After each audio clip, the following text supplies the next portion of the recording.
आज हम बात करेंगे तुर्की में टूरिस्ट हॉस्टल का बिजनेस कैसे किया जा सकता है। इसके लिए इन्वेस्टमेंट कितनी चाहिए, इसका तरीकाकार क्या है। हमारे साथ हैं अली अकबर साहब।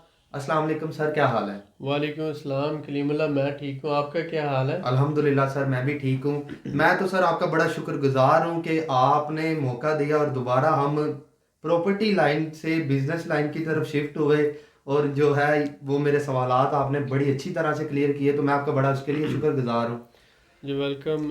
उसमें ये है कि बहुत ज़्यादा जो हमारा फोकस है वो प्रॉपर्टी की तरफ हो गया था। जी सर। और मैं खुद भी ये नहीं चाहता, क्योंकि बेसिकली हम कोई प्रॉपर्टी डीलर तो हैं नहीं। बिल्कुल सर, ऐसा ही। हम बेसिकली बिजनेसमैन हैं जो पिछले 18 साल से हम बिज़नेस लाइन में हैं। और मेन हमारा चैनल शुरू करने का या काम करने का मेन मकसद था कि जो मीडियम लेवल के या स्मॉल लेवल के जो एक्सपोर्टर्स हैं, ट्रेडर्स हैं, मैन्युफैक्चरर्स हैं, उनको हम टर्की में, रशिया में, आज़रबाईजान में और यूक्रेन में अपनी चीज़ें, जो अपनी प्रोडक्ट्स हैं, वो सेल करने में हेल्प करें, कस्टमर्स ढूंढने में हेल्प करें। और उनका जो मामलात है पेमेंट के, उन इश्यूज़ को हैंडलिंग में हम इंशाल्लाह उनकी सपोर्ट करें। तो हम उसी की तरफ आ रहे हैं। बीच में एक छोटा सा जो सेगमेंट था वो प्रॉपर्टी का, वो इसलिए डील किया कि बहुत से लोगों के साथ फ्रॉड हुआ टर्की में। और बहुत से लोगों के साथ अभी भी बहुत से लोगों का इंटरेस्ट था उस हवाले से। तो क्योंकि ऑलरेडी हम बिज़नेस में हैं और हमारे बहुत से कॉन्टैक्ट्स हैं, और हम पहले ही टर्की और आज़रबाईजान में हमारा सारा बिजनेस सेटअप है। तकरीबन 5,000 के करीब टर्किश लोगों के साथ हम बिजनेस करते हैं, जो टर्की के मुख्तलिफ शहरों से हैं, जिसमें इस्तंबुल है, बुरसा है, दैनीजली है, इज़मीर है।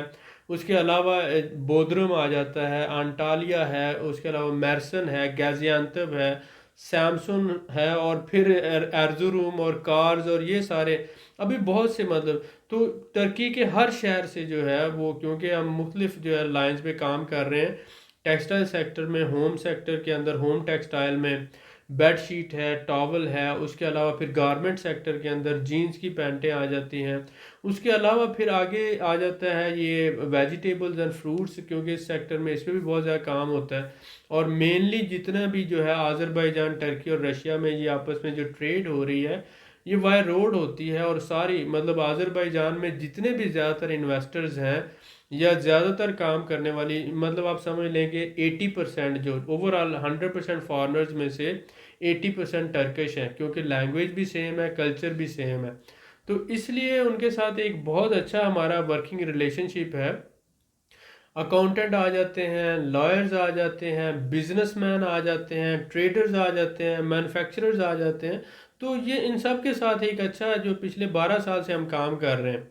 तो मैंने कहा कि जो हमें पता है हम अपने भाइयों के साथ शेयर करें, और उसमें फिर हमने कंसल्ट करके प्रॉपर तरीके से आप लोगों के साथ इंफॉर्मेशन शेयर की, और मज़ीद भी आगे करते रहेंगे। इंशाल्लाह। लेकिन साथ ही साथ हम ये चाहते हैं कि अपनी मेन लाइन से हम ना हटें, जो हमारा बिजनेस लाइन है। क्योंकि जो पाकिस्तान का फ्यूचर है, जो हमारा आगे फ्यूचर है, वो बिजनेस है। और बिजनेस में अगर हमारा मैन्युफैक्चरर और ट्रेडर, जो स्मॉल लेवल का जो मैन्युफैक्चरर है, वो जब अपनी चीज़ें बाहर अच्छे मुनाफे पे सेल कर सकेगा, तो इससे पाकिस्तान की एक्सपोर्ट्स बढ़ेंगी।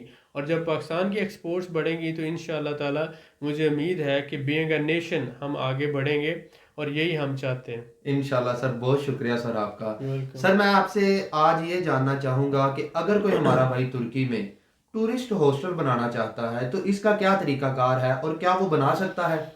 जी कलीमुल्ला, ये बहुत अच्छा टॉपिक है। बहुत शुक्रिया सर। देखें, सालाना 7.5 करोड़ टूरिस्ट आता है, जिसे हम कह सकते हैं 75 मिलियन जी सर।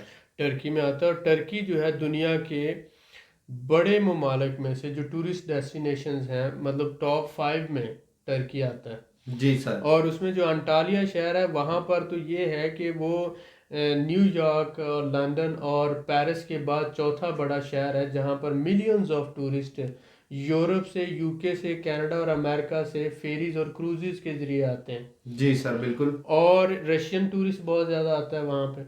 हम जो मुसलमान हैं, पाकिस्तानी हैं, इंडियंस हैं, या दूसरे जो मुसलमान हैं, हम ज़्यादातर इस्तांबुल को प्रेफर करते हैं, क्योंकि वहाँ पर सल्तनत उस्मानिया, ब्लू मॉस्क और हज़रत सल्लल्लाहु अलैहि वसल्लम के ज़माने की तलवारें और जो है वो सारी चीज़ें वहाँ पर हैं, और वो हमारे लिए बहुत ज़्यादा मुक़द्दस हैं। जी तो सर। हम वहाँ पर जाते हैं, हमारे लिए उनकी एक तारीख़ी हैसियत है। लेकिन इस्तांबुल डेफिनेटली एक हिस्टोरिकल सिटी है, और वो एक ऐसा शहर है जो आधा तो यूरोप में है और आधा जो है वो एशिया में आ जाता है, और बहुत खूबसूरत भी है। तो एक बहुत से लोगों की ख्वाहिश है कि वो इस्तांबुल विज़िट करें, लेकिन डेफिनेटली अब जिसने एक दफ़ा विज़िट कर लिया, दो दफ़ा कर लिया, तीन दफ़ा कर लिया, तो उसके बाद वो फिर बिज़नेस के हवाले से सोचता है कि बिज़नेस कहाँ पर है। जी सर। तो जितना भी यूरोपियन बिजनेसमैन है, या जितना भी दूसरा जो आ जाता है, फॉरेनर टूरिस्ट आ जाता है या नॉन मुस्लिम टूरिस्ट आ जाता है, वो फिर ऐसी जगहों पे जाता है जैसे अंटालिया आ गया है, बोदरुम है, अंटालिया है। इसी तरह से मिडल ईस्ट से जो आता है वो चला जाता है इधर ट्रैबजोन की तरफ, रीजे की तरफ, सैमसन की तरफ, उर्दू की तरफ।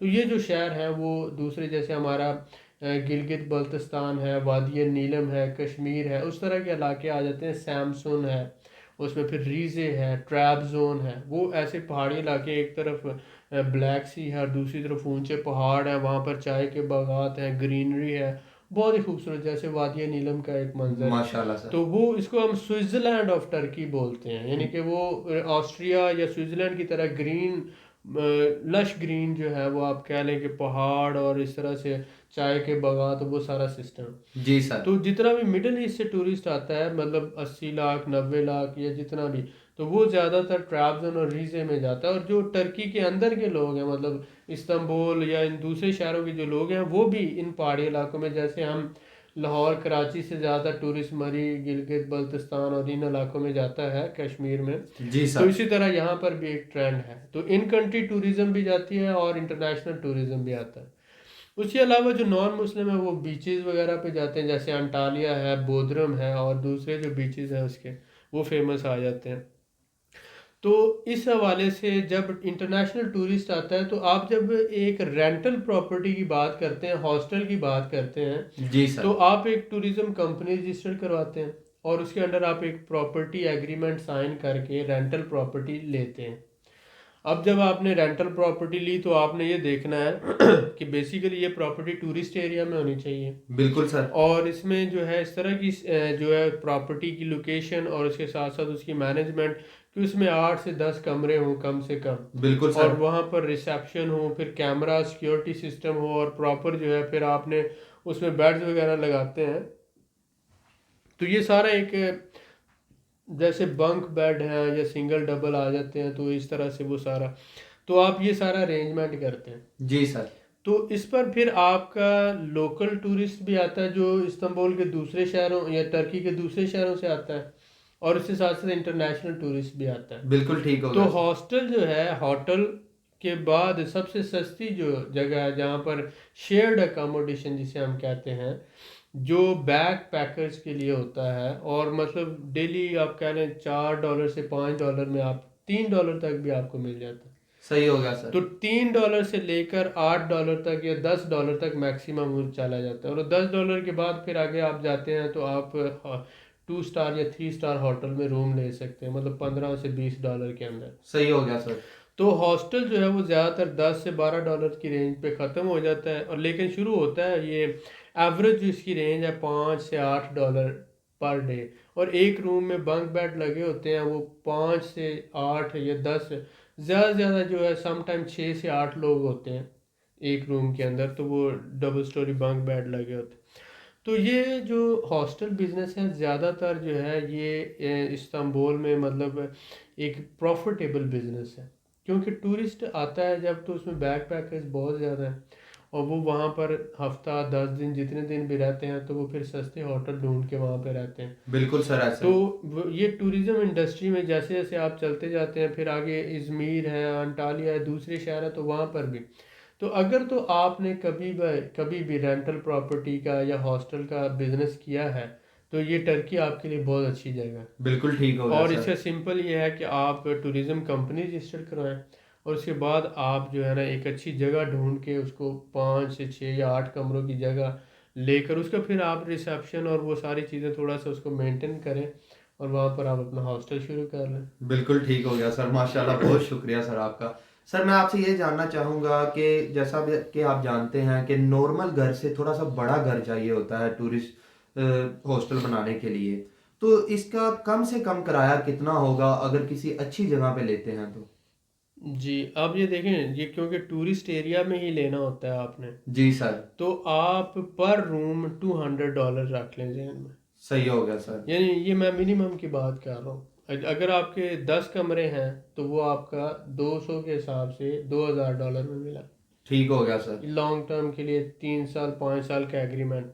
तो इसी तरह से अगर 12 कमरे या 14 या 15 या 16, तो आप मिनिमम जो इसका एक कमरे का रेंट है ना, आप $200 रख लें। जी सर। तो आपने फिर ये करना होता है, जब आप उसको बेड्स के हिसाब से एक कमरे में कम से कम 4 से 6 बेड लगाएंगे आप, तो आपने 200 का आपको पड़ रहा है, तो आपने उसको 400 का देना होता है। फिर मैं ऑफ सीज़न या ऑन सीज़न के हिसाब से भी आता है ये।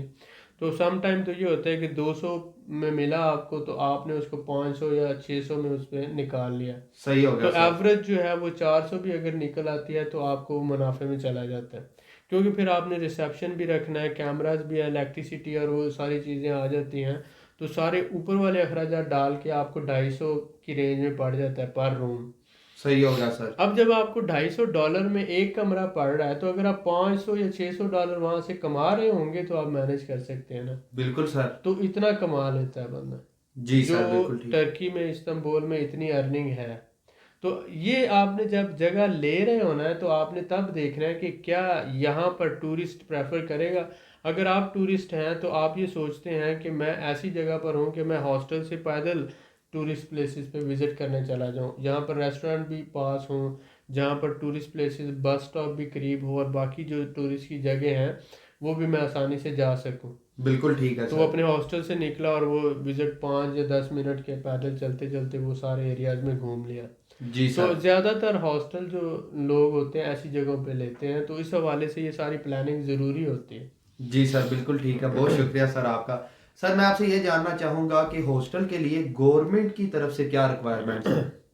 गवर्नमेंट की तरफ से ये है कि पहली बात तो ये कि आप एक टूरिज़्म कंपनी हैं और आपने ये हॉस्टल सर्विसेज दे रहे हैं गवर्नमेंट को, जो आप उसका प्रॉपर टैक्स भी दे रहे हैं। जी सर। साथ ही साथ आपके सिक्योरिटी के लिए आपने वहाँ पर सीसीटीवी कैमरास जो हैं वो लगाए हुए हैं रिसेप्शन पे और होटल के जो है वो मुख्तलिफ सीटिंग एरियाज़ में और बाकी जगहों पर, ताकि अगर कोई आप हादसा हो जाता है, कोई चोरी हो जाती है, कोई भी मसला हो जाता है, तो आपके पास सीसीटीवी फुटेज होनी चाहिए। बिल्कुल ठीक है सर। और साथ ही आपका फायर जो है वो फायर के हवाले से, जिसे हम बोलते हैं कि इमरजेंसी के लिए जो है, अगर कोई आग वगैरह का इशू हो जाता है, तो उस हवाले से जो सारे अरेंजमेंट होने चाहिए वहाँ पर। सही हो गया सर। ठीक है, तो ये जो है ये 2-3 मेन चीज़ें हैं, सिक्योरिटी का अरेंजमेंट है, और इसी तरह से जो है वो आग बुझाने के लिए आलात जो होते हैं, जैसे सिलेंडर्स आ जाते हैं, और ये सारी चीज़ें, ये अरेंजमेंट ज़रूरी है आपके लिए। जी सर बिल्कुल ठीक है, बहुत शुक्रिया। सर मैं आपसे ये जानना चाहूँगा कि अगर तुर्की में कोई हमारा भाई हॉस्टल का बिजनेस करता है तो वो फैमिली को माइग्रेट कर सकता है साथ? जी डेफिनेटली, देखें आप जब अगर बिजनेस रेजिडेंस पर हैं, जी सर। तो आपने कंपनी रजिस्टर करवाई, जी एक सर। लोकल मैनेजर रखा, अभी आप टूरिस्ट पे ये काम कर रहे हैं, तो पहले तो आपको 1 लाख जो है वो टर्किश लीरे वाली कंपनी रजिस्टर करवा के 2 परमानेंट वर्कर और 3 टेम्परेरी वर्कर रखकर आप पहले अपना बिजनेस वीज़ा लेंगे। बिल्कुल ठीक हो गया सर। आपका जब बिजनेस वीज़ा हो जाता है तो फिर आप अपनी फैमिली को, बीवी को और बच्चों को स्पॉन्सर करते हैं। और मेरे ख्याल में आपको पहले 5 से 6 महीने बिजनेस को रन करना चाहिए, जी सर। और उसके बाद फिर फैमिली को आप साथ लेकर आए, ताकि आपको उतनी देर में एरिया की भी समझ आ जाती है, लैंग्वेज भी आपको समझ आ जाती है, तो उसके लिए आपके लिए ज़्यादा फ़ायदेमंद होगा आफ्टर सम टाइम ये डिसीजन लेना। बिल्कुल ठीक है सर, बहुत शुक्रिया। सर मैं आपसे ये जानना चाहूँगा कि हॉस्टल बिजनेस के साथ साथ अगर कोई हमारा भाई रेंटल प्रॉपर्टीज का बिजनेस करना चाहे तो क्या वो कर सकता है? डेफिनेटली। अच्छा, इसमें ये है कि जब आप हॉस्टल बिजनेस कर रहे हैं तो बहुत सी फैमिलीज़ होती हैं जो आपको कहती हैं कि मुझे अपार्टमेंट चाहिए। जी सर। तो आप अपार्टमेंट लेकर लॉन्ग टर्म रेंट पे, सपोज आपने 1 ईयर 2 ईयर के रेंट एग्रीमेंट किया है, तो आप उन अपार्टमेंट को जो है डेली बेसिस पर, मतलब 1 दिन के लिए, 5 दिन के लिए, 1 हफ्ते के लिए रेंट आउट करते हैं। जी सर। तो इस तरह से भी आप एक अच्छा पैसा कमा सकते हैं, क्योंकि आपको पता है कि जब वो डेली बेसिस पे जाएगा, तो अगर वो सपोज कर लें कि $30 पर डे है, तो वो $900 महीने का हो जाएगा। बिल्कुल सर, ऐसा और ही। आप उसको कितने में ले रहे हैं? ज़्यादा से ज़्यादा आपने 300 में लिया होगा या 400 में ले लें आप। जी सर। हालांकि इतना नहीं, सपोज करें 300 में लिया तो 900 में आप दे रहे हैं। तो इसमें ऑफ सीज़न और ऑन सीज़न का भी थोड़ा सा सिस्टम होता है, तो इसलिए इतनी एवरेज रखना पड़ती है ताकि 2-3 महीने अगर आपका वो गैप भी बीच में आ जाता है, टूरिज़्म अच्छा नहीं चलता है, तो आप उसको मैनेज कर सकते हैं। जी तो सर, बिल्कुल ठीक घर है। आपने जब लेना है तो आपने इस हिसाब से लेना है कि वो इस रेंज में हो कि वो आपका, अगर टूरिस्ट 6 महीने अच्छा आया, 3 महीने नॉर्मल रहा और 3 महीने बिल्कुल भी ना रहा, तो भी आपका वो बजट जो है पूरे साल का उसमें से निकल आए। बिल्कुल ठीक हो गया सर, बहुत तो शुक्रिया। ये जो है वो साथ अपार्टमेंट लेकर उसको भी रेंट आउट करना, ये बहुत अच्छा, और बहुत से लोग ऐसे कर भी रहे हैं। जी सर, बिल्कुल ठीक है, बहुत शुक्रिया। सर मैं आपसे ये जानना चाहूँगा, क्या तुर्की में हॉस्टल बिजनेस मुनाफा बख्श है? जी, ये बिल्कुल बहुत अच्छा सवाल है कि टर्की में क्योंकि बहुत ज़्यादा टूरिस्ट आता है, जी सर। ऑस्ट्रेलिया से, यूरोप से, रशिया से, जॉर्जिया से, ईरान से, आज़रबाईजान से, और जितने भी सराउंडिंग कंट्रीज़ हैं सब से। तो ये ज़्यादातर जो है, देखें पाकिस्तान और इंडिया में इतना जो है, या इन दूसरे ममालिक में हॉस्टल कल्चर इतना ज़्यादा नहीं है। नहीं, ऐसा ही है सर। लेकिन रशिया के अंदर या यूरोप के अंदर, यूके में मैं गया, मैंने लंदन में, वारसा में और मुख्तलिफ जगहों पे मैंने देखा कि जो स्टूडेंट्स हैं वो भी आके हॉस्टल में रह रहे हैं, और उसके साथ साथ जो दूसरों शहरों से आए हुए वर्कर हैं वो भी हॉस्टल में रह रहे हैं। जी सर। क्योंकि वो जो अफोर्ड नहीं कर सकते, वो फिर वर्कर हैं, तो वो साथ जाते हैं सुबह काम पे और शाम को आके सो जाते हैं, तो उनको बेड और ब्रेकफास्ट चाहिए होता है। तो वो जितने भी दूसरे शहरों से आए हुए वर्कर थे वो भी हॉस्टल में रह रहे थे, और उसके साथ साथ स्टूडेंट भी हॉस्टल में रह रहे थे। बिल्कुल सही है तो सर। ये यहाँ पर भी यही कल्चर है कि अब क्योंकि टूरिस्ट ये जो सारा है ये आता है यहाँ रशिया से, यूरोप से, वहाँ पर तो एक बहुत ज़्यादा हॉस्टल कल्चर है। तो वो लोग फिर प्रेफर करते हैं, ज़्यादातर बैक पैकर होते हैं, आते हैं और आराम सुकून से हॉस्टल में ठहरते हैं। वो ज़्यादा 4 स्टार 5 स्टार के चक्कर में नहीं पड़ते। जी सर। वो कहते हैं कि वो एंजॉय, ट्रैवलिंग को एंजॉय करते हैं, और कॉमन लाइफ में वो ज़्यादा जो है, एक तो बजट भी कम उनका खर्च होता है। तो इसलिए ये टूरिस्ट बिजनेस बहुत ज़्यादा प्रॉफिटेबल है, क्योंकि एक तो टूरिस्ट बहुत ज़्यादा आता है, दूसरा प्रॉक्सिमिटी है ना यूरोप, रशिया और इन कंट्रीज़ की, जहाँ पर हॉस्टल कल्चर ज़्यादा है। बिल्कुल सर, तो ऐसा ही मैं है। ये कहता हूँ कि रेस्टोरेंट की बजाय आपको हॉस्टल बनाना ज़्यादा सूटेबल है, क्योंकि रहने के लिए तो लोगों को लाजमी जगह चाहिए, खाने की हर बंदे की अपनी प्रेफरेंसेस होती हैं। मतलब यूरोपियन ने, उन्होंने अपनी पसंद का खाना है, मिडिल ईस्टर्न लोगों ने अपनी पसंद का खाना है, जॉर्जियन है उन्होंने अपनी पसंद का खाना है, रशियन है उन्होंने अपनी पसंद का खाना है। लेकिन एक ही हॉस्टल में रशियन भी ठहरेगा, यूरोपियन भी ठहरेगा, जी सर। जापानीज भी ठहरेगा, कोरियन भी ठहरेगा, चाइनीज भी ठहरेगा। लेकिन खाने के लिए हर कोई मुख्तलिफ जगह पे जाएगा। ठहरने के लिए बेड होने चाहिए, और वो कोई इशू नहीं है, वो सो जाएंगे। बिल्कुल ठीक हो तो गया सर। हॉस्टल जो एक ऐसा बिजनेस है जो आपको हर सूरत मुनाफे में जाता है, एज कंपेयर टू रेस्टोरेंट के। जी सर, तो बिल्कुल ठीक हो गया। रेस्टोरेंट जो है वो ज़्यादा रिस्की बिजनेस है, मैं उसको ज़्यादा रिस्की कंसिडर करता हूँ as compare to hostel. Hostel एक रेंटल अकोमोडेशन है, ये आप आसानी से उसको मैनेज कर सकते हैं। वहाँ स्टूडेंट भी रह लेते हैं, वर्कर भी रह लेते हैं, और दुनिया के किसी भी मुल्क से आए हुए टूरिस्ट वहाँ ठहरते हैं। जी तो सर, इसलिए बिल्कुल ठीक आपके हो लिए गया। ज़्यादा फ़ायदेमंद है, तो आप हॉस्टल को ज़्यादा प्रेफर करें as compare to food restaurant के। जी सर, बिल्कुल ठीक है, माशाल्लाह सर, बहुत शुक्रिया आपका। सर मैं वेलकम। आपसे ये जानना चाहूँगा कि अगर कोई हमारा भाई तुर्की में हॉस्टल बिजनेस करना चाहता है, तो उसके पास कम से कम कितनी इन्वेस्टमेंट होनी चाहिए, अगर वो बैकअप अमाउंट भी रखता है और स्टार्टिंग भी करता है? जी, इसमें ये देखें, अगर आप टाइम देना चाहते हैं तो 8 या 10 कमरों का तो हॉस्टल होना चाहिए ना। जी सर। तो 10 कमरों का हम एवरेज करके उसके हिसाब से कैलकुलेशन करते हैं, तो 250 के हिसाब से उसका $2500 महीने का किराया बनता है। ऐसा ही है सर। तो 6 महीने का किराया आपके पास होना चाहिए। कम से कम। जी। जी सर। तो उसके ऊपर बाकी अखराजात हैं। तो इसको अगर हम मल्टीप्लाई करते हैं तो 6 महीनों का ये बन जाता है 15,000। $15,000 सर, बिल्कुल ऐसा ठीक ही है, है। $15,000 ये हो गया, और ऊपर वाले अखराजात 5 वो डाल लो। जी सर। $20,000 अगर आपके पास है तो आप ये बिजनेस कर लो। शुरू चाहे ये 5,000 में हो जाए, जी सर। या 8 में हो जाए, या 10 में हो जाए, लेकिन बैकअप अमाउंट भी चाहिए और रनिंग के लिए भी अमाउंट चाहिए। जी सर। तो इसलिए 20,000 अगर है तो आप ये बिजनेस कर लो, अगर 20 नहीं है तो आप ना करो, सही क्योंकि हो गया। अगर 5,000 में शुरू करोगे हो तो जाएगा, लेकिन उसको फिर 1-2 महीने अगर बीच में कोई, जैसे कोरोना आ गया जी, अब कोरोना आया तो टूरिस्ट नहीं आ रहा, फ्लाइटें नहीं आ रही, वीज़ा नहीं हो रहा, अब आप क्या करोगे? आप किराया तो आपने देना है। ऐसा ही है वो सर। कहेगा, मालिक कहेगा आधा दे दो, तो आधा भी तो देना है आपने। फिर उसके साथ साथ अपने लाइफ को भी मैनेज करना है, फूड है, आपकी लिविंग है, ट्रांसपोर्ट है, बाकी अखराजात है, फैमिली है। तो इस तरह से कहीं ना कहीं कोई प्रॉब्लम हो जाता है बिजनेस में, तो आपके पास रनिंग कैपिटल होना चाहिए और उसके साथ साथ आपके बैकअप कैपिटल होना चाहिए। तो जब जी भी सर। बिजनेस करते हैं तो एक बिजनेस का स्टार्टिंग अमाउंट होता है, एक रनिंग अमाउंट होता है और एक बैकअप अमाउंट होता है। अगर आपके पास सिर्फ स्टार्टिंग अमाउंट है और रनिंग और बैकअप नहीं है, तो ये दोनों ना होने की वजह से आप अपना स्टार्टिंग अमाउंट ज़ाया कर लेते हैं। बिल्कुल ठीक तो हो गया बहुत से सर। हमारे भाई ये कहते हैं मेरे पास 10 लाख रुपया है, अब मैं कौन सा बिजनेस कर सकता हूँ? तो जब वो 10 कहते हैं तो 10 को 3 पे डिवाइड कर लेना, तो इसका मतलब है कि उनके पास सिर्फ 3 लाख है या 3.5 लाख है। तो कुछ भी नहीं है तो सर यहाँ। 3-3.5 लाख में जो बिजनेस शुरू करेंगे उसी को वो चला सकते हैं। अगर वो 10 में शुरू करेंगे तो 10 का 10 ही डूब जाएगा। क्यों? क्योंकि 3 लाख में जो बिजनेस शुरू होगा उसको मेंटेन करना है, उसको चलाना है, उसका एक टाइम कंज्यूम होना है उसके ऊपर। तो वो 10 में जो बिजनेस करना चाहते हैं एक्चुअली वो 3 में होगा, तो ही वो 10 वाला उसको मैनेज कर सकेंगे। जी सर, बिल्कुल ऐसा ही तो हम समझ गए। हमारे भाइयों को ये बात समझने की ज़रूरत है। बहुत से भाइयों से हम रिक्वेस्ट करते हैं, हमने बहुत से लॉसेस किए हैं ज़िंदगी में और आप लोगों के साथ अपना तजुर्बा शेयर करते हैं।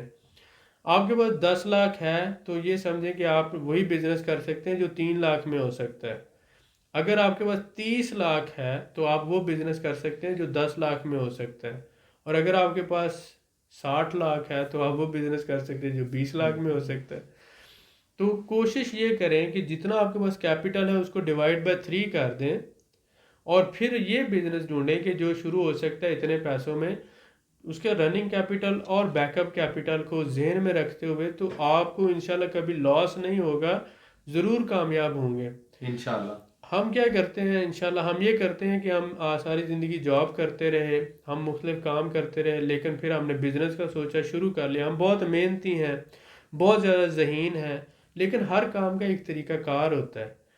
जब तक हम जितने भी मेहनती हों, जितने भी ज़हीन हों, जितने भी इंटेलिजेंट हों, जितने भी हार्ड वर्कर हों, 20 घंटे काम करने वाले हों, लेकिन आप एक राइट काम को सही तरीके से नहीं करोगे तो आप नुकसान उठाओगे। बिल्कुल वैसे ही कि जैसे आपकी मंजिल को ये रास्ता जाता है, तो आप इसके उल्टे रास्ते पे दौड़ना शुरू कर दो तो आप और ज़्यादा स्पीड से दौड़ोगे तो आप और ज़्यादा मंजिल से दूर होते जाओगे। तो यही बात होती है कि जब आप गलत डायरेक्शन में ज़्यादा मेहनत करते हो तो आप अपनी मंजिल से ज़्यादा दूर होते जाते हो। इस बात को समझने की ज़रूरत है और इसलिए जब भी आप बिज़नेस प्लानिंग कर रहे हो तो उसमें बजटिंग जो होता है वो बैकबोन होता है बिज़नेस का। यानी बजट करना, प्लान जो बजट का करना है, आपका फाइनेंस होता है वो बैकबोन है। अगर वो आप सही नहीं करते तो आपका बिजनेस जो है वो लॉस में जाएगा।